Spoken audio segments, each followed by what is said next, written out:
Hello, everybody. I hope you guys are having a fantastic day. This is like a breaking news story. All day, I'm listening to a space. I'm putting together tweets. I'm putting together news articles, and I'm trying to get you the most up-to-date information as I get it. There's some breaking news with crypto.com. After what's happening with FTX, there's something called a proof of reserves. Binance started coming out with it and says, hey, let's show people what we hold. Let's show people what we hold as our reserves in order to back up clients or customers' funds. Because obviously FTX was not holding the funds of the clients and they were also commingling the funds. Crypto.com does a partial proof of reserves. The partial proof of reserve shows that they have a bunch of different cryptocurrencies. Main cryptocurrency backing them is Bitcoin. The second cryptocurrency backing them is Shiba Inu, approximately 20%. Shiba Inu is a token on the Ethereum blockchain. That in itself is not the problem, as the CEO of Crypto.com says, hey, obviously this is a large portion of our reserves because we back the reserves of our customers, and our customers hold Shiba Inu, and Shiba Inu obviously has a large market cap, and that's why it is 20% of our reserves. The reserves shown totals just under 2.9 billion, and it's very important that they said from Crypto.com, this is a partial proof of reserves. This is not our full proof of reserves, and we're going to give you guys a full proof of reserves. Lo and behold, fast forward a crypto analysis, right? There's a lot of people that follow cryptocurrency, follow the blockchain. They follow the Crypto.com blockchain transactions, and they see that Crypto.com on October 21st sends Gate.io $400 million worth of Ethereum, or 82% of their Ethereum cold storage backing. Approximately 320,000 Ethereum.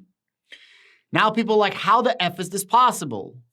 The CEO of Crypto.com comes out, Chris, and he says, hey, this was just a mistake. We made a mistake, and we asked Gate.io to send it back. It's confirmed Gate.io did send it back. The problem is, number one, there's a certain amount of accreditation. There's a certain amount of compliance that you have as a crypto exchange. And now there's a lot of whistleblowers that come out and say, it's not possible that you would have done this by mistake. And this was very much intentional. Maybe something, I don't know, they're trying to cover tracks, no idea. And now there's an exchange, Hubio or Hubai, I don't know how to pronounce them. They're showing a proof of reserves of 14,000 Ethereum. And after they show the proof of reserves, and again, blockchain detectives are really good, regular people are really good, they're showing that after they show the proof of reserves, they take a snapshot, 10,000 plus of the Ethereum for proof of reserves was then sent to Binance and OKX addresses, different exchanges. So now we have this huge tangled web. We have FTX that basically overestimated how much reserves they have. You have exchanges like Crypto.com that are either incompetent or doing some shady shit with Gate.io. And then you have Hubai, whatever, also messed up. And I was in a space earlier today, and again, this is all allegedly, this is all rumors, so on and so forth, but there seems to be a bigger connection of FTX, Sam Bankman-Fried, and Crypto.com. That apparently is possible that the hacked funds from FTX is going through Crypto.com. And I was in the space earlier, and CZ actually came onto the space, and CZ started talking about this whole situation and how it all started. He says, listen, I know how much volume we do, and I know how much we charge for fees. He's like, FTX was doing 10 times less volume than us, and FTX was charging less fees than us. He says, I had suspicions because how is it possible that FTX was spending so much money on arenas and sponsorships and marketing? And he's like, I know how much money they're making approximately because I'm comparing them to our volume and how much we're making. And the CEO of Coinbase was saying a very similar thing, like, yo, I know how much we make. How is it possible that FTX is making so much money with a similar amount of volume? And then CZ says, hey, I wouldn't know at the end of the day what it was until I saw their books. I had a sneaking suspicion, But when I saw their books to try to bail them out or buy them out, this is when I said, no, everything is completely 100% FUBAR'd. And now we have a domino effect.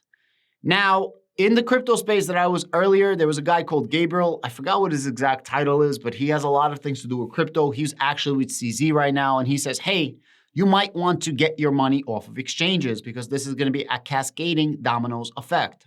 Now, a lot of you guys might not know how to use DeFi wallets, and I started making a series of how to use DeFi wallets. I have a series of how to use Trust Wallet, and in that series, I already have videos of Trust Wallet, and I already have videos of Atomic Wallet. Those cover probably 90% of cryptocurrencies out there, or a shit ton of the cryptocurrencies. I'm going to leave a link to that at the end of this video. The question is, if you're using a central exchange right now, why would you be using it? That's literally the question.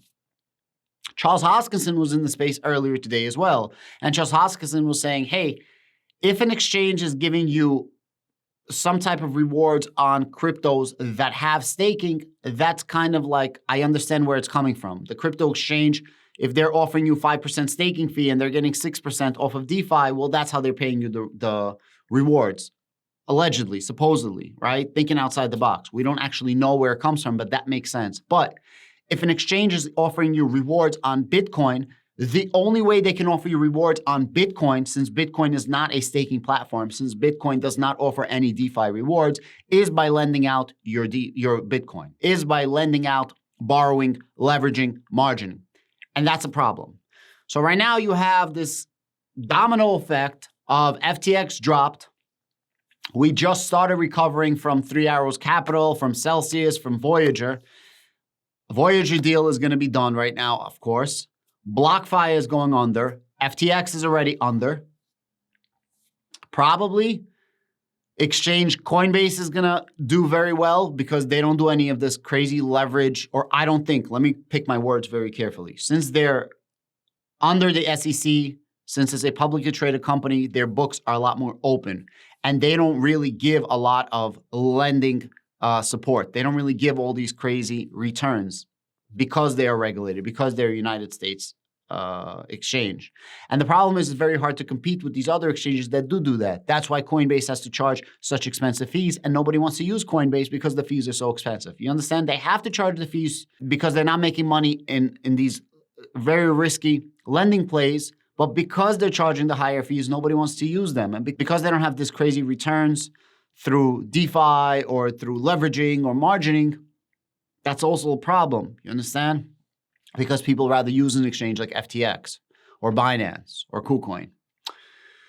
KuCoin came out with a proof of reserve as well. The KuCoin proof of reserve actually looked pretty solid. Again, this is just at first glance. Their reserves were like KuCoin, their own token, and then they had a lot in Bitcoin, Ethereum, and stable coins as well. Guys, just be very, very careful. If you have your money on exchanges, there's no reason for you to have the money in exchanges.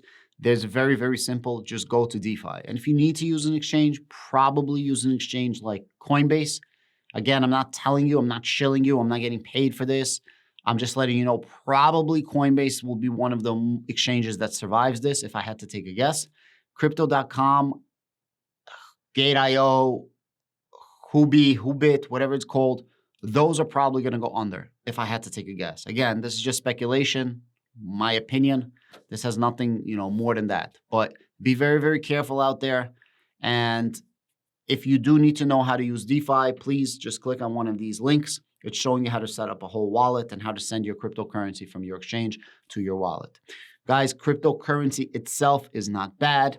The greed and decentralization or increased centralization of the exchanges is what caused us to get to this particular point in time. Thank you. Be safe. Have a great day.